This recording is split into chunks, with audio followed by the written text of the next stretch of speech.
రాజుల 2వ గ్రంథములో 2వ అధ్యాయములో 9వ వచనములోని మాటను మనము ఇటు దినపు ధ్యానాంశములకు మూలవాక్యముగా మనం చూసాము కదా. ఆ వాక్యములోని మాట ఆ ఆఖరు భాగములో నీకు కలిగిన ఆత్మలో 2 పాళ్ళు నా మీదకి వచ్చున్నట్లు దయచేయమనెను. నీకు కలిగిన ఆత్మలో 2 పాళ్ళు నా మీదకి వచ్చున్నట్లుగా దయచేయము. ఎవరితో పలికిన మాటలు?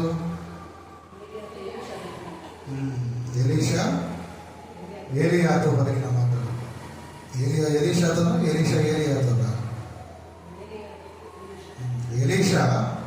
ఏలియాతో కదా. చూడండి, ఎలీషా జీవితంలో మనం చూసినప్పుడు అధ్యాయం ప్రారంభంలో నుండి చూసినట్లయితే కొన్ని ప్రాంతాల గుండా వారు నడిచినట్లుగా మనకు కనబడుతూ ఉన్నారు కదా. 2వ అధ్యాయం ప్రారంభంలో నుండి చూసినట్లయితే ఆ మొదటి వచనంలో వారు గిల్గాలు గుండా, అటు తర్వాత బేతేలు కదా, ఆ తర్వాత ఎరికో, అటు తర్వాత యోర్దానును దాటుతూ తన విశ్వాసమును కాపాడుకుంటూ ఆయన చివరి వరకు ఆ రీతిగా ఉన్నట్లుగా మనం చూస్తూ ఉన్నాం. కానీ ఏలియా కంటే గొప్పవాడైన మన ప్రభువును కదా, మన యేసుక్రీస్తును వెంబడించటంలో ప్రతి విశ్వాసి కూడా అంతము వరకు నిలిచి ఉండాలి కదా. అలా నిలిచి ఉండడమే ధన్యమని చూడండి, మనము వారిరువురి యొక్క సహవాసములు కదా, ఆ ఏలియాను వెంబడించినటువంటి కళ వరకు కూడా వెంబడించిన ఎలీషాను బట్టి మనము ఒక ఆత్మీయ సత్యాన్ని మనం నేర్చుకోవాలి కదా. ఎందుకంటే మన ప్రభువుని గురించి చెప్పబడిన మాట, ఇదిగో ఏలియా కంటే గొప్పవాడైన వాడు మీకు తెలియజేస్తూ ఉన్నాడు కదా. సువార్తలో మాట ఉంది మనకు కదా, ఏలియా కంటే గొప్పవాడైన యేసు. నిజమే, ఎలీషా ఏలియాను కళ వరకు వెంబడించగలిగినప్పుడు ఆ ఏలియా కంటే గొప్పవాడైన మన ప్రభువును మనము మరి తప్పకుండా అంతము వరకు విశ్వాసము చేత మనము వెంబడించవలసిన వారమే. అయితే ఈ విశ్వాస ప్రయాణంలో ఆ బలము ఎక్కడ నుండి వస్తుంది? ఎక్కడ నుండి వస్తుందండి కదా? మన వయస్సు, మన అనుభవము, మన సంపదలు, మన సాంప్రదాయాలు కదా, మన సముచితమైన జ్ఞానము, మన భక్తి శ్రద్ధలు, మన వినయ విధేయతలు, మన వ్యయ ప్రయాసలు, అవి ఏవి కూడా కదా, వాటిని బట్టి మనం అనేక మార్లు ఆలోచిస్తూ ఉంటాం.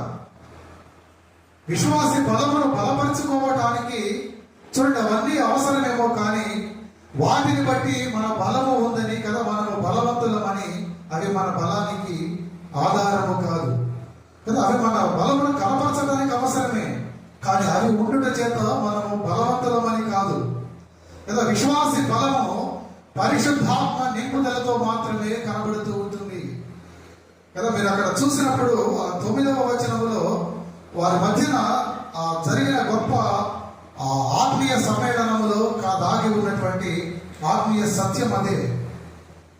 గమనించండి మీరు కదా, వారిరువురి మధ్యన ఆ ఆత్మీయ ప్రయాణంలో, ఆ ఆత్మీయ సమ్మేళనంలో, అనగా వారి యొక్క కలయికలో నిగూఢమైనటువంటి ఆత్మీయ సత్యం అది.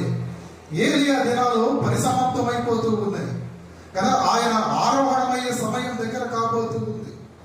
అటువంటి సమయమున ఆయన తన శిష్యుడిగా లేదా తన యొక్క ఆత్మీయ కుమారుడిగా ఎంచినటువంటి ఎలీషాను ఆయన పక్కన ఉంచుకుని ఆయన ప్రయాణమును సాగిస్తూ ఉన్నాడు.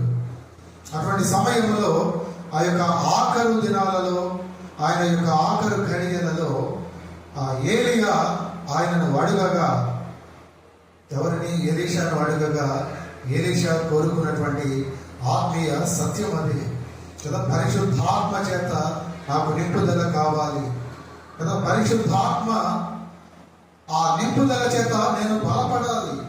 ఒక మాటలో చెప్పాలంటే ఆ యొక్క ఆత్మ నింపుదల కలిగిన వాడే అన్నింటినీ కలిగిన వాడు కదా. వారు చూడండి, ఎలీషా ఇరువురు కూడా యోర్దానును దాటాక ఆయన ఎలీషాను చూస్తున్నారా 10వ వచనంలో, నేను నీ యొద్ద నుండి తీయక మునుపు, చదవండి మాట, ఆ, ఆ ప్రకారం నీకు లభించును. ఉమ్, కనబడిన ఎడల అది కాకపోవాలని చెప్పు. ఉమ్.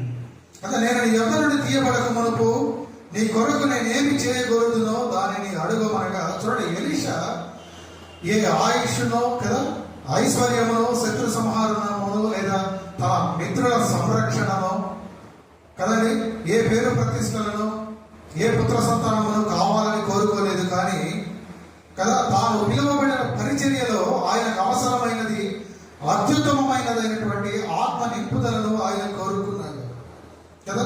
ఇంకొక మాటగా చెప్పాలంటే మరీ ఎక్కువగా కోరుకున్నాడు. ఎలీషా బలానికి కూడా అదే మూల స్థానం అండి కదా. దేవుడి యొక్క ప్రేరణ చేత ఎలీషా దేవుడి యొక్క పరిచర్యకు పిలువబడిన వాడు కదా, ప్రేమించిన వాడు, ఆ మంచి చెడ్డలను బోధించిన వాడు, పెద్దవాడు, పైగా గురువు స్థానములో కదా తండ్రి సమానముడుగా ఉన్నటువంటి వాడు. ఆ ప్రేమతో ఆయన ఏది కావాలో అని అడిగినప్పుడు నిజముగా ఆయన కోరుకున్నది సమంజసమేనా? సమంజసమండి. 2 పాళ్ళు ఆత్మ, నీ మీద 1 పాళ్ళు ఆత్మ ఉంది కదా, నాకు 2 పాళ్ళు ఆత్మను దయచేయి. సమంజసమా? పోనీ ఆయన స్వార్థమా? ఆయన గర్వమా? ఏమంటారు మీరు? చూద్దాం ఒకసారి. ద్వితీయోపదేశ కాండంలో 21వ అధ్యాయంలో 17వ వచనం చదవడం ఒక మాట. ఎలీషాను పరిచర్యకు పిలిచిన వాడు ఏలియా, ఆయనను ప్రేమించిన వాడు, మంచి చెడ్డల విషయంలో బోధించిన వాడు, పెద్దవాడు కదా, ఆయనకు గురువు సమానుడు. గురువు కూడా తండ్రితో సమానమైన వాడు.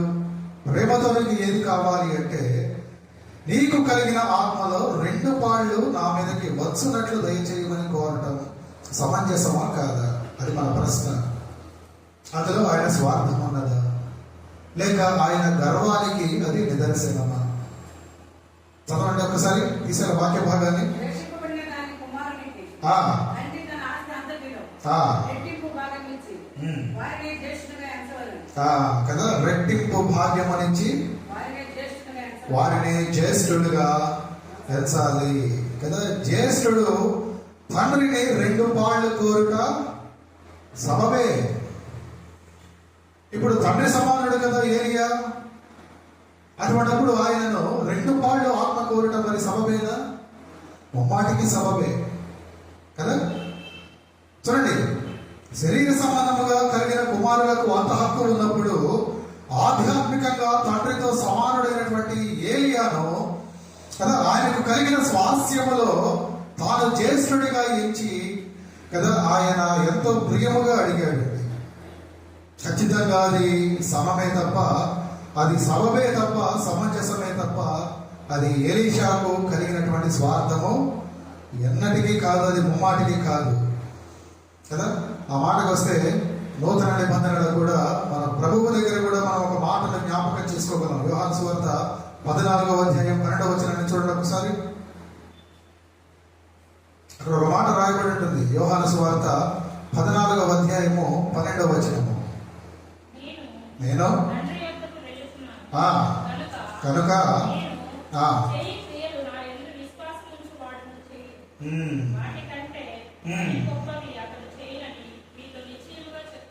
చాలు కదా. నేను చేయు క్రియలు నా యందు విశ్వాసముంచు వాడును చేయను, వాటికంటే మరి గొప్పవియు అతడు చేయునని మన ప్రభువు స్వయముగా పలికినట్లుగా చూస్తూ ఉన్నామండి కదా. ఆధ్యాత్మికంగా జ్యేష్ఠత్వమును ఆశించుట అత్యున్నతమైనటువంటి ఆశయము కదా. దానిని పోగొట్టుకున్న వాళ్ళే ఇంకా చెప్పాలంటే దౌర్భాగ్యులు కదా. మన ప్రభువు అదే మాట అన్నాడు. ద్వితీయోపదేశ కాండములో దేవుడి చేత ఇవ్వబడిన ఆజ్ఞలలో ఆ మాట రాయబడి ఉంది.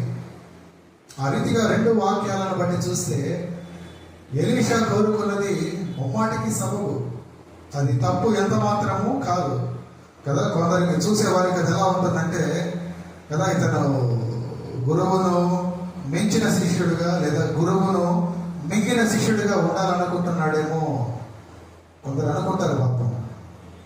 కానీ వాక్యానుసారముగా కదా ఆత్మీయముగా చూస్తే ఆయన కోరదగినదే కోరాడండి, కోరదగినదే కోరాడు, సమమైనదే కోరాడు.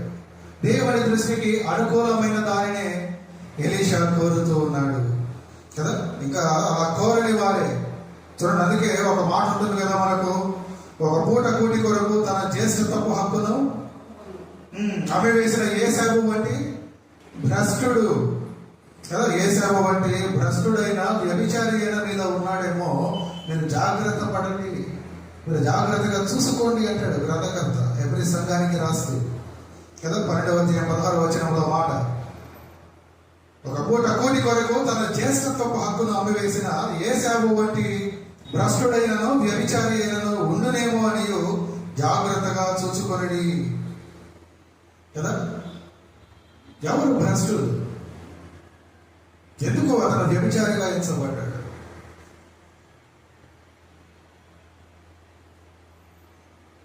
ఇరవై 3:22 చూడండి, అక్కడ ఎవరు భ్రష్టులో రాయబడి ఉంది.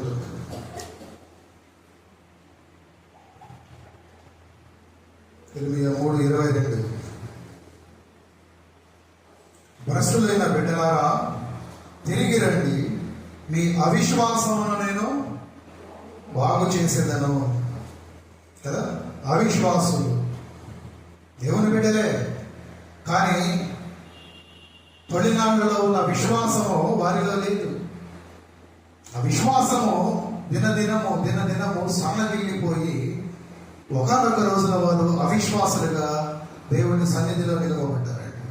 అటు వారిని ప్రభువు పిలుస్తూ ఉన్నాడు, భ్రష్టులైపోయారు మీరు కదా, భ్రష్టులైపోయారు. ఇదే మాట ఉంటుంది కొరింథీ సంఘానికి పౌలు మహాశయుడు రాస్తూ చూడండి, పౌలు మహర్షి రాస్తూ ఆయన కొరింథీయులకు రాసిన 2వ పత్రికలో ఆయన అదే మాటను సంబోధిస్తూ ఉంటాడు. 13:5 2వ కొరింథీయులకు రాసిన పత్రికలో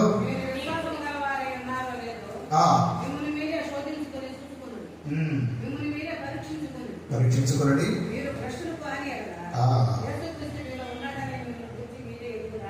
చాలు కదా. మీరు విశ్వాసము గలవారై ఉన్నారో లేదో మిమ్మల్ని మీరే శోధించుకోండి. ఒకవేళ మీరు భ్రష్టులైతే మీలో ప్రభువు లేడనే విషయాన్ని మీరు గమనించుకోవాలి. అనగా మీలో విశ్వాసము లేదు, విశ్వాసము లేని దగ్గర ప్రభువు ఉండడు. ఆ రీతిగా ప్రభువు లేని నాడు, విశ్వాసము మీలో లేని నాడు మీరు భ్రష్టులుగా ఉంటారు. ఏశావు విశ్వాసము లేకుండా ఉన్నాడు కదా. ఇంకొక మాట అక్కడ వ్యభిచారి కదా, అతను భౌతికంగా వ్యభిచారి అని కాదు, కానీ ఆ వ్యభిచారులు చేసే పని క్షణకాల సుఖము కొరకు వారి జీవితాలను వారు నరకము వైపుకు నడిపించుకుంటారు కదా. అతను కూడా ఒక పూట భోజనము కొరకు కదా. దాన్ని మనం ఆత్మీయముగా చూస్తే ఈ అల్పకాల సుఖాల కొరకు కదా, ఆత్మ సంబంధమైన ఆ యొక్క కోరికల కంటే, ఆత్మ సంబంధమైన అనుభవాల కంటే లోకానుభవాలను మిన్నగా ప్రయత్నిస్తూ అటువంటి లోకానుభవము చేత కలిగే సుఖాల కొరకు వెంటబడుతున్న వారు ఏశావుతో పోల్చబడుతూ ఉన్నారు. అటువంటి ఏశావు వలె మీరు ఉండకుండా చూడండి, మీరు ఉండవలసిన విధానం ఏంటంటే మీ యొక్క విశ్వాసము చేత, మీ యొక్క విశ్వాస యాత్రలో కడవరకున కూడా ఎలీషా ఏ రీతిగా అయితే ఏలియాను వెంబడించాడు కదా, ఏలియా యొక్క అంతము వరకు మనము కూడా మన అంతము వరకు ఏలియా కంటే మరి గొప్పవాడైన మన ప్రభువును మనము బద్ధులమై ఉన్నాము, వెంబడించవలసిన వారము కదండి. అలా వెంబడించినప్పుడు చూడండి, మన ప్రభువును మనము కోరుకోవలసిన విధానమును ఎలీషా మనకు మాదిరిగా ఉండి చూపిస్తూ ఉన్నాడు. అయితే ఆయన కోరికను ఏలియా కూడా మన్నించాడు కదా. ఎలీషా కోరికను తిరస్కరించలేదండి, నిర్లక్ష్యము చేయలేదు కదా. మీరు చూస్తున్నారా 9-10 వచనాలలో కదా, ప్రతి గొప్ప కోరికలో చూడండి ఎంతో గొప్ప సమర్పణ దాగి ఉన్నట్లు. నీవు అడిగినది కష్టతరముగా ఉన్నది, అయితే నీ యొద్ద నుండి తీయబడినప్పుడు నేను నీకు కనబడని ఎడల ప్రకారము కదా, ఆ ప్రకారము నీకు లభించను. కనబడిన ఎడల అది కాకపోవును.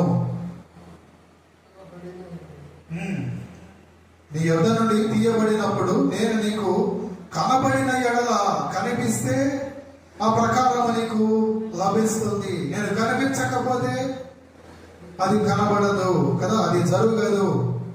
ఎలా జరుగుతుంది? విశ్వాసమును బట్టి కదా. ఎలీషా కోరాడండి, రెండింతల ఆత్మను నీవు కలిగి ఉన్నావు కదా, గొప్ప కార్యాలు చేసావు కదా, దేవుడు నిన్ను వాడుకున్నాడు కదా, అటువంటి అద్భుతమైన కార్యాలు చేయటానికి, ఆ రీతిగా ఆశ్చర్యకరమైన రీతిలో నేను కూడా వాడబడటానికి, ప్రభువు సేవలో ముందుకు కొనసాగటానికి కదా, నాకు రెండింతల ఆత్మను నీవు నాకు దయచేయగలవా? నేను ఇవ్వగలను, అయితే నేను వెళ్ళిపోయినప్పటికీ నీవు నన్ను చూడగలవా? ప్రభువు ఈనాడు మన మధ్యన లేడు, ఆయన వెళ్ళిపోయాడు. మీరు చూడగలుగుతున్నారా? చూడగలుగుతున్నారా? మీరు ఎంతమంది ప్రభువును చూడగలుగుతూ ఉంటారు? ఈనాడు మన ముందర ప్రశ్న అదేనండి. మీరు ప్రభువును చూడగలిగితే కదా, చూడండి ఏలియా యొక్క స్వరూపము కదా, ఆయన అంటున్నాడు, నేను నీకు కనబడిన ఎడల ఆ ప్రకారము, ఏ ప్రకారము? నువ్వు అడిగావే 2 పాళ్ళు, ఆ 2 పాళ్ళు నీకు లభిస్తాయి కదా. దానిని చూడండి, అది పునరుద్ధానమందలి విశ్వాసమునకు మనకు సూచనగా ఉంది కదా. ప్రభువు కూడా శిష్యులతో పునరుద్ధానముల గురించి బోధిస్తూ ఆయన పలికిన మాట, నేను వెళ్ళిపోవటం వలన మీకు ప్రయోజనకరము. ఎందుకు? నేను వెళ్ళని ఎడల ఆదరణకర్త మీ యొద్దకు రాడు కదా. నేను వెళితేనే ఆయన మీ యొద్దకు వస్తాడు కనుక నేను వెళ్ళాలి. నేను వెళ్ళిన తర్వాత ఆదరణకర్త మీ యొద్దకు వస్తాడు. మీరు దానిని విశ్వసించాలి, అనగా మీరు నా పునరుద్ధానమును మీరు అంగీకరించాలి, దానిని నమ్మాలి. అర్థమవుతున్నదండి కదా. చూడండి, అందుకే పౌలు మహాశయుడు కూడా కొరింథీ సంఘానికి రాస్తూ 15వ అధ్యాయంలో ఆయన ఎక్కువగా పలుకుతూ ఉంటాడండి, we preach the resurrected Jesus కదా, పునరుద్ధానుడైన యేసును గురించి మేము ప్రకటించుతున్నాము. ప్రభు యొక్క పునరుద్ధానమును నమ్మడమేనండి నాడు నీ ఆత్మను పొందుకోవడం అంటే. పునరుద్ధానుడైన యేసును మనము నమ్మాలి కదా. ఇంకొక విధముగా చెప్పాలంటే, పునరుద్ధానమును విశ్వసిస్తేనే మానవుడు పరిశుద్ధాత్మను పొందుకోగలడు. అనగా పరిశుద్ధాత్మను పొందుకోవటం, ప్రభువు సజీవుడిగా ఉన్నాడనటం మన యొక్క సాక్ష్యానికి నిదర్శనం. అర్థమవుతుంది మీకు? కొంత ప్రయత్నం చేయండి కదా. పునరుద్ధానుడైన క్రీస్తును మనం చూడగలిగినప్పుడే, ఆయన మనం విశ్వాసం ఉంచగలిగినప్పుడే పరిశుద్ధాత్మను మనము పొందుకోగలము కదా. ఆయన ఆత్మ మన మీదకు వచ్చును. ఇక్కడ తీసుకున్న వాక్య భాగంలో ఏలియా అంటున్నాడు, నేను నీకు కనబడిన ఎడల, నేను వెళ్ళిపోతున్నా, అయినప్పటికీ నేను నీకు కనబడతే నీవు కోరుకున్నట్లుగా కదా, ఆ ప్రకారం, ఏ ప్రకారం అంటే నువ్వు అడిగావు కదా, 2 పాళ్ళ ఆత్మను, double portion of my spirit, అది నీకు దొరుకుతుంది. నాడు ప్రభువును బట్టి మీరు ఆ యొక్క పరిశుద్ధాత్మను పొందుకున్నారా? ఆ ఆత్మ చేత మీరు బలపడ్డారా? చాలా అవసరం అండి ప్రభువు ఆత్మ చేత మనం బలపడటం కదా. ఇందాక నేను చెప్పినట్లు మన యొక్క వయస్సు, అనుభవం కదా, మన సంపదలు, సాంప్రదాయాలు, మన యొక్క జ్ఞానము, భక్తి, శ్రద్ధ కదా, మన వినయ విధేయతలు, వ్యయ ప్రయాసలు, చూడండి అనేక మంది ఆలోచిస్తూ ఉంటాం. మన యొక్క బలాన్ని బలపరుచుకోవడానికి అవసరమే, కానీ అవి కలిగి ఉంటే మనం బలమును కలిగి ఉన్నట్లు కాదు కదా. మన యొక్క విశ్వాసము చేత, మన యొక్క ఆత్మ కదా, మనకు ఆదరణకర్తైన ఆత్మను మనము పొందుకునే నాడే మనము బలపడతాము. ఎలాగంటే ఆత్మను పొందుకోలేక కారణం ఏంటి? ఆత్మను పొందుకోలేకపోతున్నారంటే 2 కారణాలు కదా. మొదటిది, పునరుద్ధానమును నమ్మని వారు, అది ప్రభువును ఎరగని వారికి వర్తిస్తుంది. ప్రభువును ఎరిగినప్పటికీ దాని యొక్క పరిపూర్ణమైన విశ్వాసమును ఉంచని వారు కదా, వారి యొక్క విశ్వాసములో దినదినము జారిపోతున్న వారు, సన్నగిల్లిపోతున్న వారు, ఒకనొక రోజున వారి విశ్వాసమును పరిపూర్తిగా కోల్పోయిన వారు, యేసాము వంటి వారు, భ్రష్టులు. అర్థమవుతుంది కదా, భ్రష్టులు కదా, వారి యొక్క అవిశ్వాసము చేత ఆత్మను పోగొట్టుకుని వారు, బలహీన పడిపోయిన వారండి. 2 పాళ్ళు కలిగిన ఆత్మను మనము పొందుకోవలసిన వారము. ఆ రీతిగా పొందుకోలేక బలహీనులుగా మిగిలిపోతున్నాం. దేవుడి కార్యాలు మన జీవితాలలో చూడలేకపోతున్నాం. దేవుడి చేత ఆయన యొక్క చేతిలో బలమైన పనిముట్టుగా మనము వాడుకొనలేకపోతూ ఉన్నాడు దేవుడు. ఎందుకు బలహీనులైపోయారు? అవిశ్వాసం మనకు కారణముగా ఉంది. గమనిస్తున్నారా? చూడండి, యెషయా ప్రవక్త యెషయా గ్రంథము ప్రారంభంలోనే ఉంటాయి ఆ మాటలు కదా. యెషయా గ్రంథంలో 6వ అధ్యాయంలో ఉంటాయి. యెషయా గ్రంథం 6వ అధ్యాయం ప్రారంభంలో కొన్ని మాటలు ఉంటాయి. చదవద్దు కానీ నేను మీకు క్లుప్తంగా చెప్తాను కదా. ఆయన సింహాసనాసీనుడిగా ఉన్నటువంటి సజీవుడైన దేవుని దర్శనమును ఆయన కలిగినప్పుడు ఆత్మను పొందుకున్నాడండి. ఆ మొదటి 6 వచనాలు మీరు చదవండి. తర్వాత ఇప్పుడు కాదు 6, 7 దాకా చదవచ్చు మీరు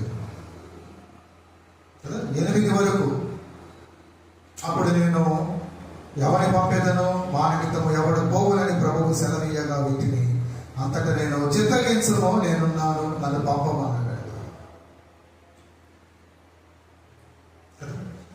చూడండి, అపోస్తలుడైన యోహాను కూడా ఆత్మవశుడై దేవుని సజీవముగా చూడగలిగినప్పుడే ఆ యొక్క యుగాంతములోని మర్మములను ఆయన ప్రత్యక్షముగా సంఘములకు బోధించగలిగాడు. సంఘములకు ఆ లేఖలు రాయుటలో ఆయన దేవుని ఆత్మను పొందగలిగాడు.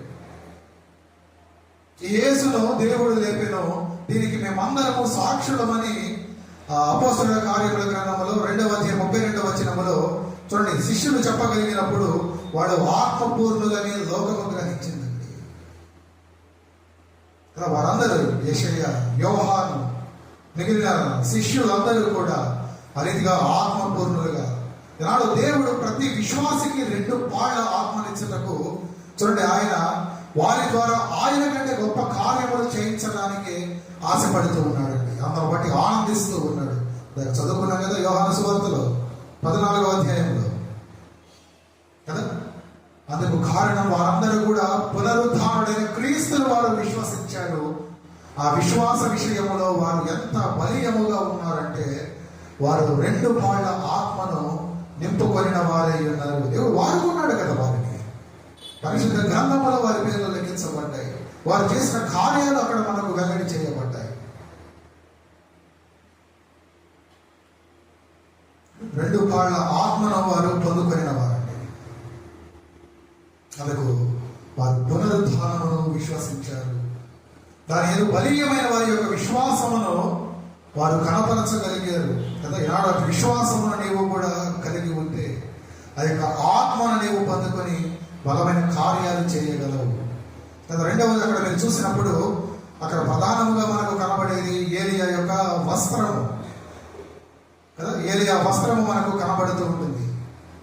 చదవండి 12వ వచనంలో, ఎలీషా అది చూసి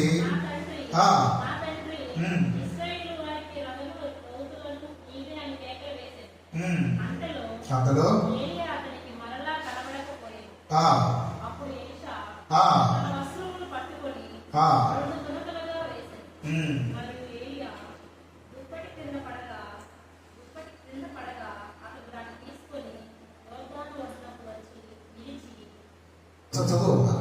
ఒంటి మీద నుండి క్రింద పడిన ఆ దుప్పటిని పట్టుకొని నీటి మీద కొట్టి కదా.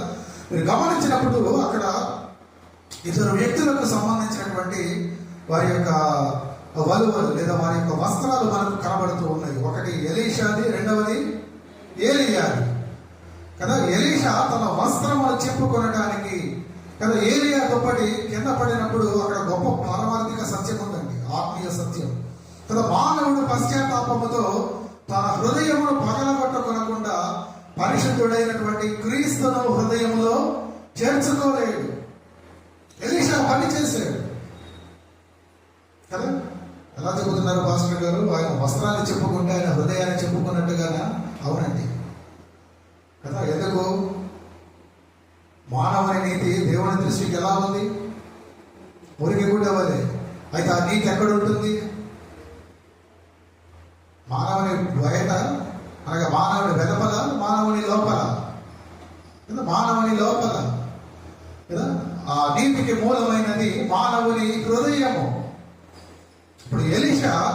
ఆ యొక్క వస్త్రమును చెప్పుకున్నాడు అంటే కదా, తన వస్త్రమును పట్టుకొని చూస్తున్నారా 12వ వచనం ఆఖరిలో తన వస్త్రమును పట్టుకొని 2 తునకలుగా చేశాడు అంటే కదా, దానిని అక్కడ ఆత్మీయముగా మనం చూసినప్పుడు ఆయన తన హృదయాన్ని పగలగొట్టుకుంటున్నాడు. ఎందుకు? తాను కోరుకున్నది ఏంటి? 2 పాళ్ళ ఆత్మను కదా. ఆ ఆత్మతో నింపబడాలంటే ముందుగా తన హృదయమును పగలగొట్టుకోవాలి కదా. అలా పగలగొట్టుకున్నప్పుడు చూడండి, పరమనకు ఎత్తబడుతున్నటువంటి ఆ ఏలియాను చూసి కదా, ఆ ప్రాణప్రదమైనటువంటి తన దుప్పటిని చెప్పుకున్నాడండి ఎలీషా. ఏలియా జీవితంలో బలమునకు సూచనగా దుప్పటి మనకు కనబడుతూ ఉంది. జాగ్రత్తగా పరిశీలన చేయండి ఆ మాటలు కదా. ఏలియా ఎలీషా కొంత కన్ఫ్యూజ్ అవుతూ ఉండే అవకాశం ఉంది, అందుకే నిదానంగా వెళుతున్నా కదా. ఎలీషా కోరుకున్నది తన తండ్రి సమానుడు, తనకు గురువు స్థానంలో ఉన్నటువంటి దైవజనుని ఆత్మను అనగా దేవుడి ఆత్మను, అది కూడా మరి ఎక్కువగా 2 పాళ్ళ ఆత్మను ఆయన కోరుతున్నాడు. ఆ ఆత్మను పొందుకోవాలంటే ముందుగా తన హృదయాన్ని ఆయన పగులగొట్టుకోవాలి. అందుకే అక్కడ తన వస్త్రమును పట్టుకొని 2 తునకలుగా, నాడు ప్రభువు ఆత్మను మీరు పొందుకోవాలంటే, పరిశుద్ధాత్మ చేత మీరు నింపుదల పొందుకోవాలంటే కదా, ఆత్మ వశలై ఉండాలంటే ముందుగా మీ హృదయాలను మీరు ఏం చేయాలి? బద్దలు చేసుకోవాలి. మీ హృదయాన్ని మీరు తునకలు కదా, పీసెస్ ప్రభువును ఆ బండ మీద మీ హృదయాలను వేసి మీరు బాధాలండి. ఒక విధముగా చెప్పాలంటే అక్కడ ఎలీషా యొక్క ప్రార్థన కూడా మనకు కనబడుతూ ఉంది కదా. అదొక ప్రార్థనకు, విశ్వాసముతో కూడిన ప్రార్థనకు కదా, పరిశుద్ధాత్మ నింపుదలకు విశ్వాసముతో చేసే ప్రార్థనకు అది సూచనగా కనబడుతుంది. అక్కడ గొప్ప ఆత్మీయ సత్యం అండి. కాదు అటువంటి ప్రార్థన కదా, అటువంటి విశ్వాసము, ప్రార్థన విశ్వాసము లేకనే ఆ ఆత్మను మనం పొందుకోలేకపోతూ ఉన్నాం. పరిశుద్ధాత్మ చేత నింపబడలేకపోతున్నాము కనుకనే మన జీవితాలలో కదా, మన బ్రతుకులలో దేవుని కార్యాలు మనం చూడలేకపోతున్నాం. మనల్ని బట్టి దేవుడు వాడుకోలేకపోతున్నాడు. ఎందుకు కొందరు దైవజనులే, ఎందుకు కొందరు విశ్వాసులే? ఎందుకండి వారు నమ్ముకున్న ప్రభువు, మనం నమ్ముకున్న ప్రభువు వేరు వేరా? కాదు, ప్రభువు ఒక్కటే కదా, ఆత్మ ఒక్కటే. మరి వాడు వాడబడ్డారు, నీవు వాడబడటం లేదు. కారణం ఏంటి కదా? వారి జీవితంలో ప్రభువు పని చేస్తున్నాడు, మీ జీవితంలో ప్రభువు పని చేయడం లేదు. కారణం ఏంటి? మనమే. వారికి మనకి వ్యత్యాసము, వారి హృదయాలను వారు పగలగొట్టుకున్నారండి. ఆ బండకేసి, ప్రభువుకేసి. ఎలీషా తన వస్త్రములను చెప్పుకున్నాడు. తన వస్త్రములు ఎప్పుడైతే చెప్పుకున్నాడో చూడండి, ఆ సమయమున కింద పడినటువంటి ఏలియా దుప్పటిని ఆయన అందుకోగలిగాడు. ఆ దుప్పటి ఏలియా బలమునకు కదా, ఎలీషా కోరుకున్నటువంటి ఆ యొక్క ఆత్మకు అది సాదృశ్యముగా ఉంది. అవును, మురికి పేరికల లాంటి మన బ్రతుకులు ప్రభువు సాన్నిధ్యములో కదా, ఆ యొక్క పశ్చాత్తాపాగ్నిలో దహించుకుంటేనే తప్ప ప్రేమమూర్తి అయినటువంటి దేవుడు మనకు ఆ యొక్క రక్షణ వస్త్రాలను కదా, ఆ యొక్క పోయిన వారం ధ్యానం చేశాం, వచ్చిన వాళ్ళకి గుర్తుండాలి కదా. ఎన్ని రకాల వస్త్రాలు ధ్యానం చేసాం మనం కదా? 4 రకాల వస్త్రాలు మనం ఈ లోకంలో కలిగి ఉంటే 5వ రకము మహిమ వస్త్రము దేవుడు మనకిస్తాడు కదా. దాదాపు దాంతో కొంత సమానంగా చెప్పవచ్చు. అబ్రహాము దేవుని నమ్మిన వారి అతనికి నీతిగా ఎంచబడిన ఆ నీతి వస్త్రము ఎప్పుడు కప్పుకుంటావు? ఎప్పుడు కప్పుకుంటావు? ఎలీషా వలె నీ యొక్క వస్త్రములను నీవు చిప్పుకున్నప్పుడు, అనగా నీ హృదయాన్ని నీవు చిప్పుకున్నప్పుడు, నీ హృదయంలో నీవు దాచుకున్న ఆ యొక్క లోకానుభవాలను నీళ్ళ నుండి బయటకు తీసినప్పుడు కదా, వాటిని నీవు పంటకేసి, క్రీస్తువును పంటకేసి నీవు కొట్టినప్పుడు, అవి తునాతనకలైనప్పుడు ఆ యొక్క వస్త్రమును నీవు కప్పుకోగలవండి. అందిపుచ్చుకోగలవు మొదటగా. రక్షణ వస్త్రము ధ్యానం చేశాం కదా. ఇంకా స్తుతి వస్త్రము, ఉల్లాస వస్త్రము, దీన వస్త్రము, వాటన్నిటిని మనము కప్పుకొని ఉంటే ప్రభువు రాకడలో ఎత్తబడినప్పుడు ఆయన ఇచ్చే మహిమ వస్త్రమును మనము కప్పుకోగలము. సంతోషం, చాలా గుర్తుపెట్టుకున్నారు మీరు కదా. చూడండి, ప్రభువు పునరుద్ధారుడని విశ్వసిస్తే చాలదండి. ఆ యొక్క ఆత్మను పొందుకోవటానికి మన పాప విషయంలో మనము పశ్చాత్తాపపడట కూడా చాలా అవసరం. ఎలీషా అడిగాడు, అడిగితే చాలదు, అసలు తగిన సిద్ధపాటు అవసరం. సిద్ధపాటు ముందు విశ్వాసం అవసరం. ఆ విశ్వాసం చేత అతని హృదయాన్ని పగలగొట్టుకోవడం అవసరం.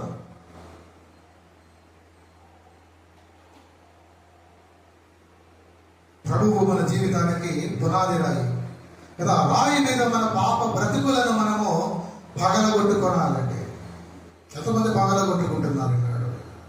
ప్రతి దినము పగలగొట్టుకోవాలి, ప్రతి దినము. దావీదు రోజుకి ఎన్ని మార్లు పగలగొట్టుకునేవాడు? 7 మార్లు కదా. దానియేలు ఎన్ని మార్లు పగలగొట్టుకునేవాడు? రోజుకు 3 మార్లు. నీవు ఎన్ని మార్లు పగలగొట్టుకుంటున్నావు? రోజుకు ఒక్క మారైనా? ఒక్క మారిన పగలగొట్టుకుంటున్నారా అండి? మరి ఒక్క మారు పగలగొట్టుకునే వారు కూడా అతిశయపడవద్దు. ఒక్క మారు పగలగొట్టుకున్న చాలా. సమయం చిక్కినప్పుడల్లా దేవుడి సన్నిధిలో మన హృదయాన్ని పగలగొట్టుకోవాలి. సమయం చిక్కినప్పుడల్లా, వీలు చిక్కినప్పుడల్లా ఆత్మీయముగా చూడండి, శారీరకంగా బలముగా ఉండటానికి కదా మన యొక్క అనుకూలతను బట్టి రోజుకి 3 మార్లు 4 మార్లు కూడా మనం ఆహారాన్ని తీసుకుంటాం. దేహ బలానికి, ఆత్మ బలానికి ఎన్ని మార్లు మీరు భోజిస్తున్నారు? ఆత్మీయ ఆహారము ఎన్ని మార్లు మీరు పగలగొట్టుకుంటున్నారు దేవుడి సన్నిధిలో? ఈనాడు మందిరానికి రాలేని చాలా మందికి ఏదో ఆత్మబలం అక్కరలేదు. ఈ మందిరమే కాదు, ఈనాడు మందిరానికి పోకుండా కదా ఒక యథార్థమైన కారణం ఉంటే అది వేరే విషయం. కానీ రాగలిగే అవకాశం ఉండి దేవుడు రాగలిగినటువంటి వెసులుబాటును, ఆ యొక్క అనుకూలతను ఇచ్చినప్పటికీ దేవుడు మందిరానికి రాలేక వెనకబాటులో ఉన్నవారు ఖచ్చితంగా ఆత్మబలమును పొందుకోలేరు. వారికి అక్కరలేదు కనుకనే వారు ఉన్నారు ఇళ్ళ దగ్గర. ఎలా జరుగుతాయి కార్యాలు? ఎలా జరుగుతాయండి? దేవుడిచ్చే సమస్తము మనకు కావాలి, కానీ ఆయన మనకొద్దు. ఆయన సన్నిధి మనకొద్దు. దేవుడిచ్చే అధికారం కావాలి, ఆయన ఇచ్చే ధనము కావాలి, ఆయన ఇచ్చే అభివృద్ధి మనకు కావాలి, ఆయన మన జీవితంలో పని చేయాలి. కానీ ఆయన సన్నిధి మటుకు మనం రాము. ఆయన సన్నిధిలో మన హృదయాలను మనం బద్దలు చేసుకోము. చూడండి, అటువంటి వారు గుర్తుపెట్టుకోవాలి. యుగాంతమున వారు ఆ హృదయమే క్షమించండి, ఆ రాయే వారి మీద పడి వారిని నుసి చేస్తుందండి. లూకాసు వార్తలో 20వ అధ్యాయంలో 18వ వచనంలో రాయబడిన మాట చదవండి. దేవుడు మనకు ఆయుష్కాలం ఇచ్చినప్పుడు ఆ పండగేసి నేను నీవు బాదుకోకపోతే కదా, నీ యొక్క ఈ వస్త్రాలను, లోక సంబంధమైన వస్త్రాలు, నా ఉద్దేశం భౌతికమైనటువంటి వస్త్రం కాదు, ఈ రాతి మీద పడేవాడు దొరకలేకపోవును, కానీ కదా ప్రభువు మన జీవితానికి పునాది రాయిగా ఉన్నప్పుడు ఆ రాయి మీద మన పాప బ్రతుకులను పగలగొట్టుకున్నవాడు ధన్యుడు. అయితే ఆ రీతిగా చేయని వాడు యుగాంతమున దౌర్భాగ్యుడు. మరి ధన్యులుగా ఉంటారా, దౌర్భాగ్యులుగా ఉంటారా? చాయిస్ మీదే. పరిశుద్ధాత్ముడు నీకే వదిలేస్తున్నాడు ఆ మాటలు. దేవుడు నీకు ఇచ్చిన ఆయుష్ కాలంలో, నీకు ఇచ్చిన సమయం కొలది, నీకు ఇచ్చిన అనుకూలత కొలది ఆ రాయి మీద పడి మిమ్మల్ని మీరు బద్దలు చేసుకుంటారా?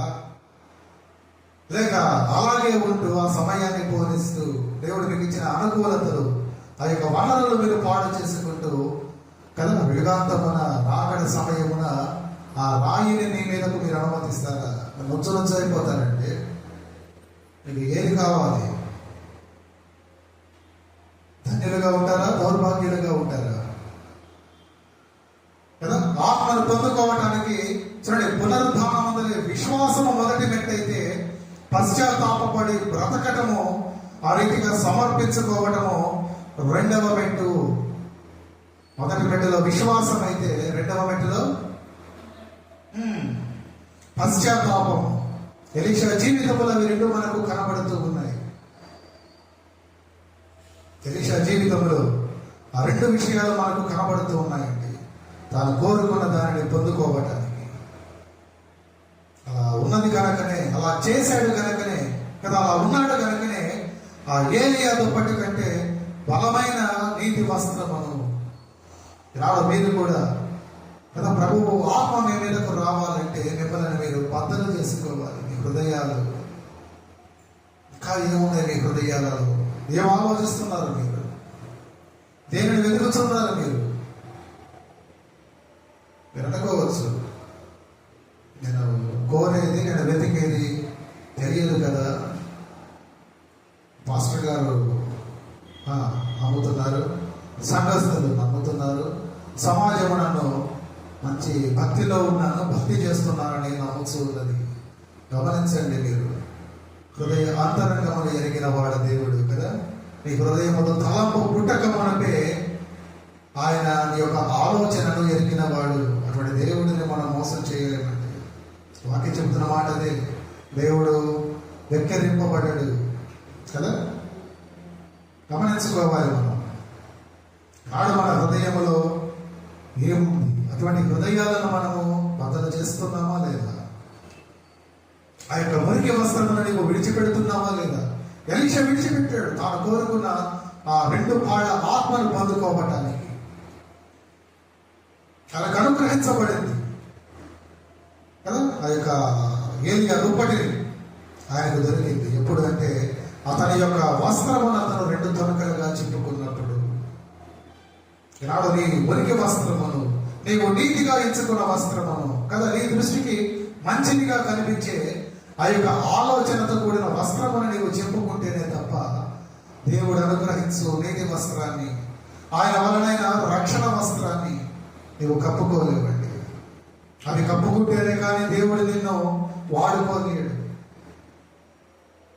అదే చూస్తున్నాం మనం. వాక్య భాగంలో అక్కడ ఉన్న ఆ మూలార్థం అదే కదా. చూడండి, 3వ అంశంగా చూసినట్లయితే ఆ కింద పడినటువంటి వస్త్రమును కదా, కింద పడిన వస్త్రం కదా, దుప్పటిని పట్టుకొని నీటి మీద కొట్టి ఆ ఏలియా యొక్క దేవుడైన యెహోవా ఎక్కడ ఉన్నాడు? నేను అతడు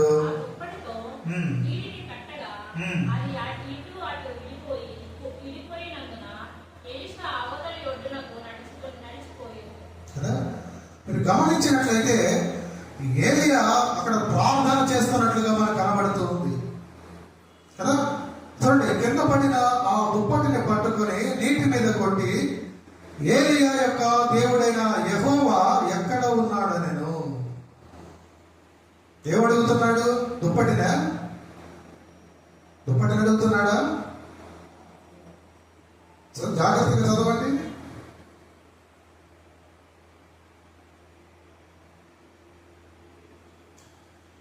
చదవండి. ఒంటి మీద నుండి కింద పడిన ఆ దుప్పటిని పట్టుకొని నీటి మీద కొట్టి ఏలియా యొక్క దేవుడైన యెహోవా ఎక్కడ ఉన్నాడని. కదా, ఎలీషాకు కావాల్సింది ఏలియా దుప్పటి కాదండి. ఏలియాలో దీవించిన దేవుడు కావాలి. దుప్పటి కాదు కావాల్సింది. దుప్పటి ఆయనకు కలిగిన ఆత్మకు సాదృశ్యముగా ఉంది. దుప్పటి కప్పుకున్నాడు, ఆత్మను పొందుకున్నాడు. కానీ ఆ ఆత్మను కాదు, కానీ ఆత్మ ఇచ్చిన దేవుడిది. దేవుడు కావాలి కదా. అందుకే అసలు అడుగుతుంటాడు కదా, ఏలియా యొక్క దేవుడైన యెహోవా ఎక్కడ ఉన్నాడు అని అతను ప్రార్థించినట్లుగా మనం చూడగలం. చూడండి, మొదట ఎలీషా యోర్దానును దాటినప్పుడు ఏలియా స్వరూపమును చూశాడు. ఏలియా దుప్పటిని పొందుకున్నాడు కదా. కానీ రెండంతల బలము పొందాననే గర్వముతో అతను లేడు. పైగా అతను ఇంకా వినయముతో ప్రార్థిస్తూ ఉన్నాడు. ఏమని ప్రార్థిస్తున్నాడు? ఈ ఏలియా యొక్క దేవుడైన యెహోవా ఎక్కడ ఉన్నాడు? కదా, ఏలియాను బలపరిచిన దేవుడు ఎక్కడ ఉన్నాడు? ఏలియాను దీవించిన దేవుడు ఎక్కడ ఉన్నాడు? ఆ దేవుడు సన్నిధి నాకు కావాలి. ఆ దుప్పటి కాదు, దుప్పటి పొందుకున్నాను, కానీ ఆ దుప్పటితో నాకు సరిపోదు. ఆ దుప్పటి పొందుకుంటే నేను సాధించినట్లు కాదు కదా. ఈనాడు చాలా మంది విశ్వాసులు తోవ తప్పుతున్నారండి. అలాగే కదా, వారి యొక్క విశ్వాస చూడండి, వారి బలమును పొందుకోవడానికి వారు దేవుడి దీవెనను కోరుకుంటున్నారు, కానీ దేవుడి సన్నిధిని అపేక్షించడం లేదు. ఇందాక నేను చెప్పింది అదే. దేవుడు కావాలి, క్షమించాలి, దేవుడు దీవెనలు కావాలి, కానీ దేవుడు అక్కర్లా. దేవుడు కావాలంటే ఎక్కడ ఉండేవాళ్ళు? దేవుడి సన్నిధానంలో ఉండేవారు. దేవుడు కావాలంటే ఆయన సమక్షంలో ఉండేవారు, కానీ దేవుడు అక్కర్లా. ఒకసారి మీరు వాళ్ళందరినీ కుదిరితే దర్శించండి. దేవుడిచ్చే వాటికి కావాలో వద్దో మీరు వారిని అడగండి. వద్దంటారేమో చూద్దాం. అమ్మ, దేవుడు ఇచ్చే అధికారం కావాలా? వద్దు అంటాడు. దేవుడు నిన్ను పలానా స్థానంలో కూర్చోబెట్టాలనుకుంటున్నాడమ్మా, నాకు చెప్పాడు, నాకు అవకాశం ఉంది, నేను అక్కడ పలానా అధికారంలో నేను కూర్చోబెట్టగలను. కూర్చుంటారా వద్దా? వద్దంటారా? మీరే ఆలోచించారు, తొందరగా పదంగా వెళ్దాం అంటారు. అనగా దేవుడిచ్చే అధికారం కావాలి, కానీ దేవుడు అక్కర్లేదు కదా. దేవుడు దీవెనలు కావాలి, కానీ దేవుడు అక్కర్లేదు. దేవుడిని వారు అపేక్షించడం లేదండి. ఎలీషా మనం నేర్చుకోవాల్సిన విషయం అదే. ఏలియా యొక్క దేవుడు ఎక్కడ ఉన్నాడు? అనగా అతను ఏలియా యొక్క దేవుడిని కోరుతున్నాడు కదా. ఏలియాని అడిగాడు, మంచిదే, కానీ ఆ ఏలియాను కూడా ఆ రీతిగా బలపరిచిన దేవుడిని ఆయన కోరుతున్నట్లుగా మనం చూస్తూ ఉన్నామండి కదా. మనం ఎన్ని పర్యాయాలు దేవుడి దర్శనాలను కదా మన మనస్సులో మననం చేసుకుంటూ ఉంటాము కదా. దేవుడి దీవెనలు మన చేతిలో దాచుకుంటూ కదా హృదయంలో దైవ సన్నిధికి మటుకు దూరం అయిపోతూ ఉంటాం. కావాలి, అన్నీ కావాలి, ఆయనకు సంబంధించినవన్నీ మనకు కావాలి. ఆయన మటుకు మనకొద్దు, ఆయన కుమారుడు మనకొద్దు, పరిశుద్ధాత్ముడు మనకొద్దు, ఆయన సన్నిధానం మనకొద్దు, ఆయనతో సహవాసం మనకొద్దు, ఆయన వాక్యం మనకొద్దు. కానీ ఆయన వలన కలిగే ప్రయోజనాలన్నీ మనకు కావాలి. అది కాదండి, అది కాదు ఒక నిజమైన విశ్వాసి కోరుకోవలసింది. ఎలీషా మనకు కనబడుతున్నాడు మంచి మాదిరిగా. ఆయన కోరుకోవలసినదే కోరుకున్నాడు కదా. నీకు ఏది కావాలో కోరుకో, నువ్వు అడిగినది నేను ఇవ్వగలను అన్నప్పుడు నీకు కలిగిన ఆత్మకు 2 పాళ్ళ ఆత్మను నీవు నాకు అనుగ్రహించగలవా? నేను ఇవ్వగలను. ఇచ్చాడు, పొందుకున్నాడు. అయినప్పటికీ నేను అడిగినది పొందుకున్నాను కదా అని తృప్తి చెందలా. అంతటితో సరిపెట్టుకోలేదండి, రిలాక్స్ అవ్వలేదు. మంచిదే, నువ్వు ఇచ్చావు, నేను పొందుకున్నా, కానీ నీకు ఇది ఇచ్చిన దేవుడు నాడే, ఆ దేవుడు నాకు కావాలి. ఏలియా దేవుడు నాకు కావాలి, ఆ దేవుడి సన్నిధి నాకు కావాలని అడిగాడు. అది ఒక నిజమైన విశ్వాసి లక్షణం. అది ఒక నిజమైన విశ్వాసి నిజముగా యథార్థముగా కోరుకోవలసింది. అలాంటి అనుభవాన్ని ఎంతమంది కలిగి ఉన్నారు? ఒక ఆదివారమో కాదు, ఒక శుక్రవారమో కాదు, ప్రతి వారము, ప్రతి దినము, ప్రతి గంట, ప్రతి గడియ కూడా దేవుడి సన్నిధానంలో మనం కోరుకోవాలి. సమయం చిక్కినప్పుడల్లా దేవుడి సన్నిధానంలో ఆయనతో మనం సమయాన్ని గడపాలి. ఆయన బండనే ఉండగా ఆ బండ మీద మన హృదయాలను పగలగొట్టుకోవాలి. అప్పుడు దేవుడి ఆత్మను మీరు పొందుకోగలరు. మీరు కోరిన దానికంటే మరీ ఎక్కువగా కదా, మీరు కోరిన దానికంటే మరీ ఎక్కువగా. చూడండి, మత్తయి సువార్త 6:33 అదే కదా. మత్తయి సువార్త 6:33 ఉండే మాట ఏంటి?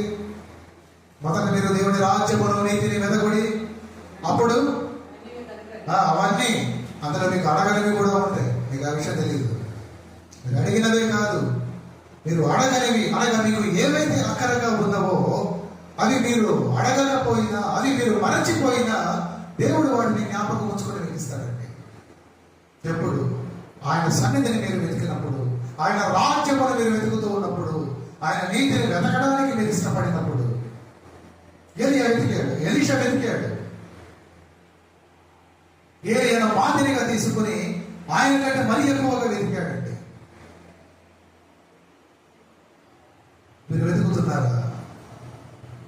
వెతుకుతున్నారా మీరు? కదా, బలవంతులు కావాలన్న కోరిక మనందరూ కదా. బలవంతులమైతే మంచిది, కానీ అందుకు కోరిక ఉంటే చాలదు. కానీ ఆ రీతిగా మిమ్మల్ని బలవంతునిగా మార్చగల ఆ భగవంతుడి సన్నిధానానికి మీరు నడవాలండి. ఆయన వెతకాలి, అన్నదినము వెతకాలి. అందుకు పూర్ణ బలముతో, ఇందాక ఒక పాట పాడాం కదా, పూర్ణ బలముతో పూర్ణాత్మతో, మన ప్రభువు సెలవిచ్చిన మాట కూడా అది. పూర్ణాత్మతో ఆయన వెంబడించాలి, సేవించాలి, ఆరాధించాలి, ఆయనతో సమయాన్ని గడపాలి. చాలా మంది చేసే పొరపాటు ఏంటంటే కదా, భగవంతుడిని వెతక భక్తులను వెతికి కదా ఆయన వెంబడించారు. ఆయన భక్తులను వెంబడించదు నేను చెప్పను, కానీ వారు కూడా మానవులే కనుక వారిని వెంబడిస్తే ఎక్కడో నువ్వు మరలా జారిపోయే ప్రమాదం ఉంది. కనుక భక్తులని కాదు, భగవంతుడిని, దేవుడిని మీరు వెతకండి. సంఘ కాపరిని మాదిరిగా తీసుకోవద్దని చెప్పను. గొప్ప గొప్ప విశ్వాస వీరులని, ప్రార్థనా పరులని మీరు వెంబడించవద్దని చెప్పను. చూడండి, కానీ వారికంటే మరీ ఎక్కువగా మీరు దేవుడిని వెంబడించండి. ఎందుకంటే వారు కూడా మానవులే కనుక తొట్టిల్లే ప్రమాదం ఉంది. నాడు చాలా మంది చేస్తున్న పని ఏంటంటే ఆ రీతిగా కదా భక్తులను వెంబడించి బలహీనుడైపోతున్న వారు ఉన్నారండి. కావాలంటే వాక్యానుసారాన్ని మీకు చూపిస్తాను. అటువంటి ఒక ప్రమాదం కూడా చూడండి. ఒకసారి తిమోతికి రాసిన 2వ పత్రికలో పౌలు మహాశయుడు ఆయన 2వ అధ్యాయం 18వ వచనంలో ఒక మాట అంటూ ఉంటాడు. అక్కడ తిమోతికి రాసిన 2వ పత్రికలో 2వ అధ్యాయంలో 18వ వచనంలో ఒక మాట, వారు పునరుద్ధానమును గతించనని చెప్పుచు సత్యము విషయము తప్పిపోయి కొందరిని విశ్వాసమును చెప్పుచున్నారు. ఎవరు వారు?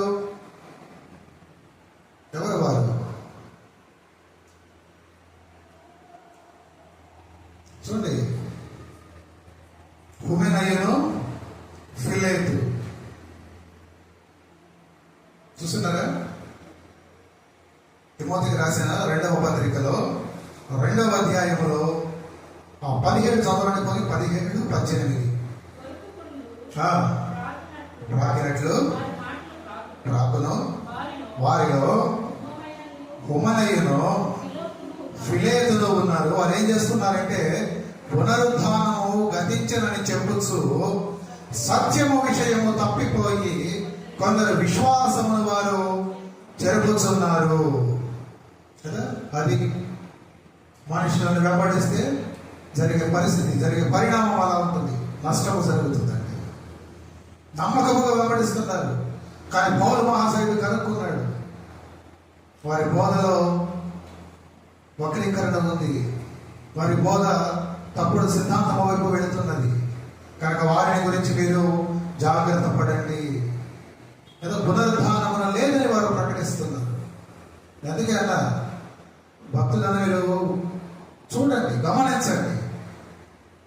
ఏదో దైవజనులను మీరు గమనించండి, కాపురులను మీరు గమనించండి, ప్రార్థనా పరులను మీరు గమనించండి, కానీ వారిని మీరు వెంబడించవద్దు. తొట్టిల్లిపోతారు కదా. మీరు వారి మీద వచ్చిన నమ్మకము ఏదో ఒకనాడు వమ్ము కాక మానదు. కానీ ఎంతైనా నమ్మదగిన వాడు కదా మన ప్రభువైన యేసు. ఆయన గురించి ఆ మాట రాయబడినదా లేదా? ఆయన ఎంతైనా నమ్మదగిన వాడు. ఎంతైనా నువ్వు ఎంత నమ్మకం పెట్టుకుంటావో పెట్టుకో. నీ నమ్మకము బొమ్మ కాదు. ఆయన కడ వరకు నమ్ముకొనదగిన వాడు. ఇప్పుడు ప్రభువునే మనం వెంబడించాలి, ఆ ప్రభువుని మనం అడగాలి. ఎలీషా అడుగుతున్నాడు, ఏలియా దేవుడైన యెహోవా ఎక్కడ? మీరు అడుగుతున్నారా? దేవుడు ఎక్కడ? నా ప్రభువు ఎక్కడ?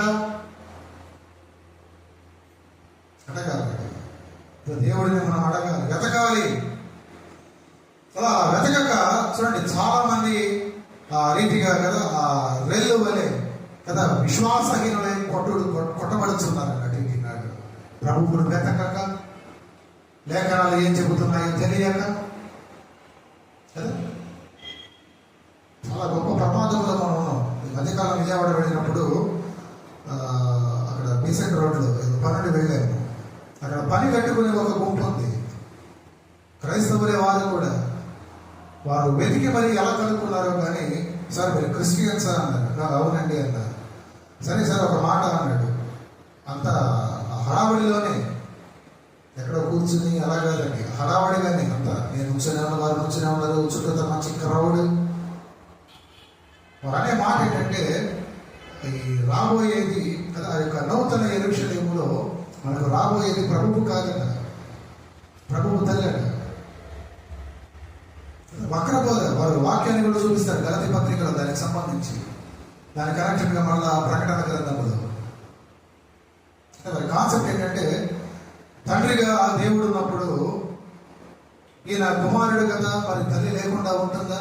రాబోయేది ఆ తల్లి. మరి కాన్సెప్ట్ అటువంటి ప్రమాదకరమైన దినాలలో మనం ఉన్నాం.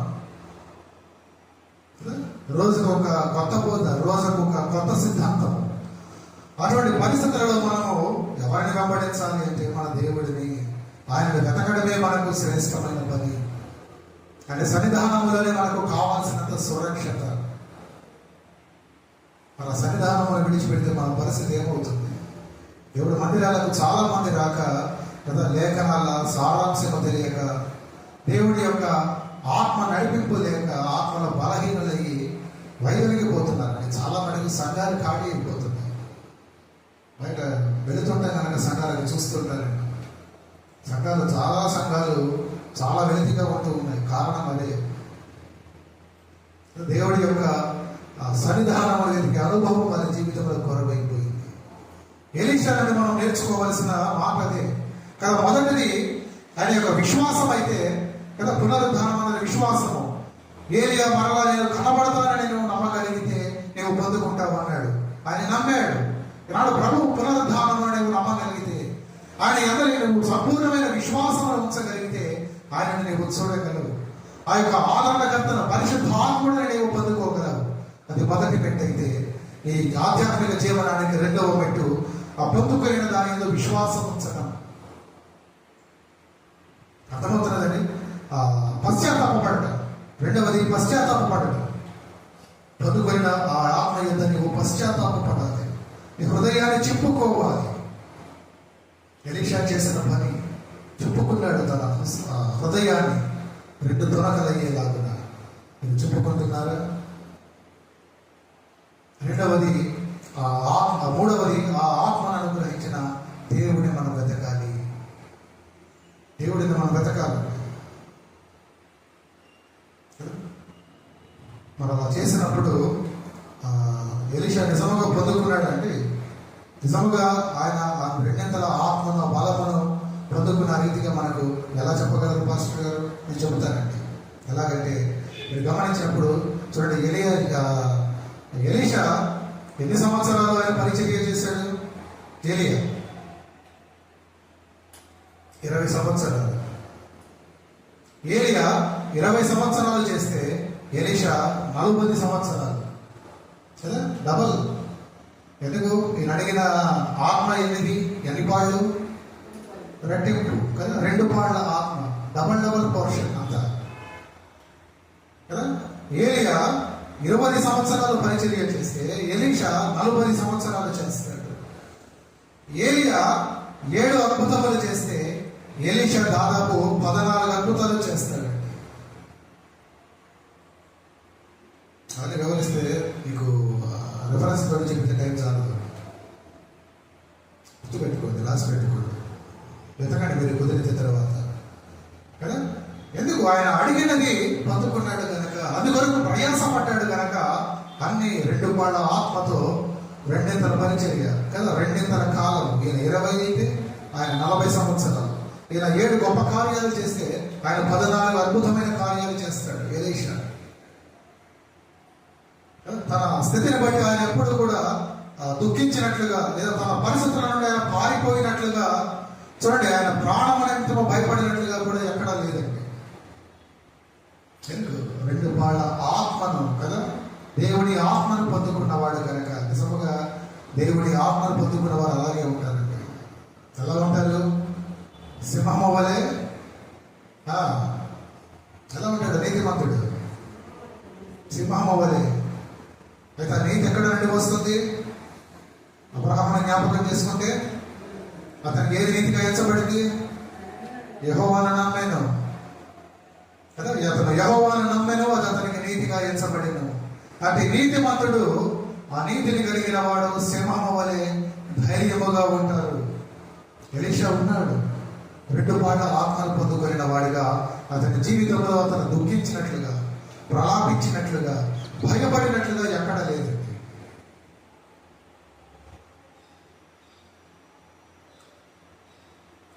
ఒకసారి ఇదే రాజుల గ్రంథంలో పక్కన అధ్యాయం చూడండి, 13వ అధ్యాయంలో 14వ వచనాన్ని చదవండి ఒకసారి.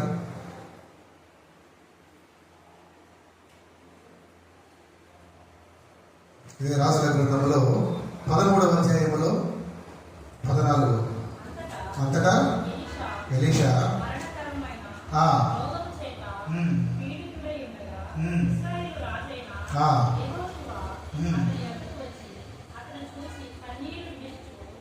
తండ్రి చదవండి.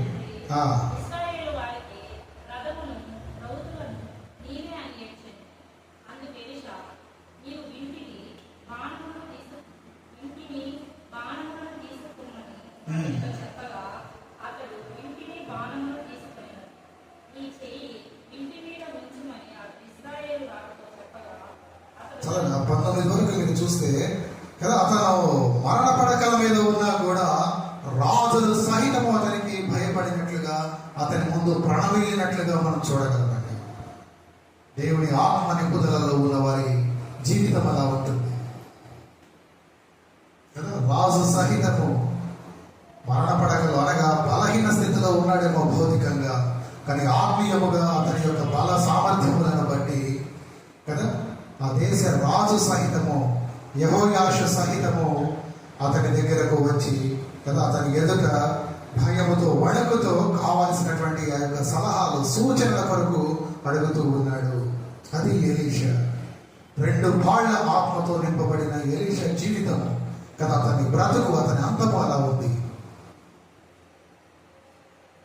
అలాంటి బలమైన విజయవంతమైనటువంటి విశ్వాస జీవితమును ఒక విశ్వాసి ఆశించాలండి. అన్నాడు, మీ జీవితాలు ఎలా ఉన్నాయో నాకు తెలియదు, కానీ అతడి జీవితాన్ని మటుకు మీరు తప్పక కోరాలి. ప్రతి విశ్వాసి కోరాలి. చక్కని మాదిరి అయిన జీవితం కదా ఎలీషా జీవితం.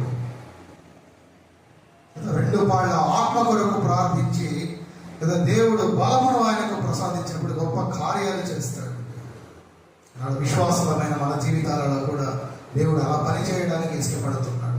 ఆ పని చేయడానికి ఆయన ఆనందిస్తాడు. అది ఎప్పుడు? ఆయన ఆత్మను నీవు పొందుకున్నప్పుడు, మరీ ఎక్కువగా పొందుకున్నప్పుడు. అలా పొందుకోవాలి అంటే నీవు చేయాల్సింది ఎలీషా వలె నీ హృదయాన్ని నీవు కదా, ఆయన తన వస్త్రములను చెప్పుకున్న రీతిగా నీ హృదయాన్ని నీవు చెప్పుకోవాలి. అనగా మలినమైన హృదయమును నీవు తొలగించుకోవాలి, హృదయాన్ని నీవు తీసివేయాలి. అలా మీరు ఎంత మటుకు చేస్తున్నారు? చాలా మంది పాస్టర్ గారు, ప్రభువు నా జీవితంలో పని చేయటం లేదండి, నా జీవితంలో కార్యాలు లేవండి ఉండవు. ఈ హృదయాన్ని మీరు చెప్పుకోవటంలా, క్రీస్తును పండకేసి మీ హృదయాలను మీరు బాదుకోవటంలా, పునరుద్ధానమందు మీరు పరిపూర్ణమైన విశ్వాసం ఉంచటంలా.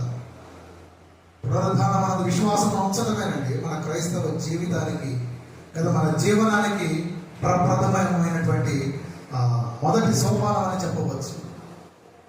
పునరుద్ధారుడైన క్రీస్తును నమ్మటమే మన క్రైస్తవ జీవితానికి పునాది. ఆ విశ్వాసంలో మనం ఎదగాలి. ఎంతగా ఎదగాలంటే ఆయనను చూడగలిగేంతగా. ఎలీషా చూశాడు ఏలియాను, అందుకని ఆత్మను పొందుకున్నాడు. అందుకు సాదృశ్యముగా ఆయన దుప్పటి కింద పడింది, ఈయన అందిపుచ్చుకున్నాడు. ప్రభువు ఆరోహణమయ్యాడు. ఆయన మీరు ఎంత మట్టుకు నమ్ముతున్నారు? అమిత ఆయన ఆత్మను మీరు ఎంత మట్టుకు పొందుకున్నారు? మీద మీరు ఎంత మటుకు పశ్చాత్తాపడ్డారు? పశ్చాత్తాపంలో మీరు ఎంత మటుకు ఆయన సన్నిధిని వెతికారు? నా ప్రభువు ఎక్కడ? ఏలియా దేవుడైన యెహోవా ఎక్కడ ఉన్నాడు? నా కొరకు ప్రాణం పెట్టిన నా ప్రభువు ఎక్కడ ఉన్నాడు? బ్రతకాలి, బ్రతకాలి. విశ్వాసముతో పశ్చాత్తాపముతో మనము దైవ సాన్నిధ్యములో కదా ఆయనను ఆశించి, దేవుడిచ్చే ఈవులను కాదండి, నేను మరలా చెబుతున్నా, దేవుడిని ఆశించి మీరు ప్రార్థన చేసినప్పుడు దేవుడు కూడా మీ జీవితంలో రెండింతలుగా పని చేస్తాడు. ఎలీషాలాగానే రెండింతలు. మీరు ఒకటి కోరితే రెండు, రెండు కోరితే నాలుగు. మరణము మట్టుకున్న భయము లేకుండా గొప్ప ధైర్యముగా మనం బ్రతకగలమంటే జీవితాన్ని మనం అనుభవించాలి. ఆ జీవితం బ్రతకాలి. దేవుడు కోరేది అది, మనకు కావాల్సింది అది. అలాగే అన్నట్టుగా మీరు ధన్యులుగా బ్రతుకుతారా, దౌర్భాగ్యులుగానా? ఆ బండ వేసి మిమ్మల్ని మీరు బాధకుంటే మీరు ధన్యులు. అలా కాక ఒకనాడు ఆ బండ మీ మీద పడితే మీరు దౌర్భాగ్యులు అయిపోతారు, ముసైపోతారు. యుగాంతమున తీర్పు దినమున ఆ విషయాలను జ్ఞాపకం ఉంచుకోవాలని మీకు ప్రేమతో ఈ మాటలు తెలియజేస్తూ నా ఈ వాక్య సందేశంలో నేను ముగిస్తూ ఉన్నాను. ప్రార్థన చేద్దాం.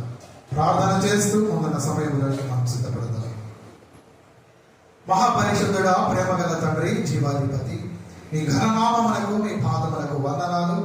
ఈ రీతిగానైనా ఉదయ కాలం నుండి మధ్యాహ్నం వరకు మీ పరిశుద్ధాలయములో మీరు మమ్మల్ని సమకూర్చి, అయ్యా మీరు మమ్మల్ని మీకేగా ప్రేమించి ఇచ్చిన ఆత్మీయ మాటలకి, మీ యొక్క వర్తమానములకి మీకే వందనాలు, స్తోత్రాలు. అవును తండ్రి, అయ్యా మీరు ఎలీషాను ఆయన మీరు మాకు చూపిస్తూ, అయ్యా ఆయన ఏ రీతిగా అయితే ఆ యొక్క రెండు కాళ్ళ ఆత్మ కొరకు ఆతురత పడ్డాడు, ఆ ఆత్మను ఏ రీతిగా అయితే పొందుకున్నాడు, పొందుకున్న ఆ ఆత్మను బట్టి ఏ రీతిగా అయితే ఆయన గొప్ప కార్యాలు చేశాడు మీరు మాకు వెల్లడి చేశారు. అయ్యా మీ బిడ్డలమైన మేము కూడా అయ్యా మీరు అనుగ్రహించు ఆత్మను ఆయన మేము పొందుకుంటూ ఆ రీతిగా ఆయన మీ కొరకు బహుబలముగా మీ బిడ్డలు వాడబడాలి, ఈ సంఘము వాడబడాలి. లోకంలో ఆయన మీ బిడ్డలందరూ మీ ఆత్మ చేత ముద్రించబడిన వారందరూ వాడబడాలి. ఆ రీతిగా నాయన మీరు మమ్మల్ని వాడుకోండి. అలా వాడుకున్నట్టుకు నాయన అయ్యా ఎలీషా ఇచ్చిన రీతిగా మొదటగా నాయన మా హృదయాలను మేము చెప్పుకోండి. అంతకంటే ప్రాముఖ్యముగా నాయన మీ అందరి సంపూర్ణమైన విశ్వాసమును మేము వచ్చటకు సహాయం దయచేయండి. అయ్యా ఎన్ని కలిగి ఉన్నా మీరు మా జీవితంలో లేకపోతే అది దొరికే కనుక అయ్యా బిడ్డలు నాయన అన్నిటికీ మించి శ్రేష్టముగా మిక్కిలిగా ఆయన మీరు ఎక్కడ ఉన్నారని వెతికే అనుభవములకి రావాలి. అటు అనుభూతిని నాయన, అటు ఆత్మీయ అనుభవానికి బిడ్డలకు మీరు కలగజేయమని, అలా కలిగిన మీ బిడ్డలను నాయన మీరు బహుగా వాడుకుని మీ నామాన్ని మీరే ఘనపరుచుకుని మహిమపరుచుకోమని యేసునాథుని పేరిట మీకు వేరేముదో ప్రార్థిస్తున్నాము తండ్రి. ఆమేన్.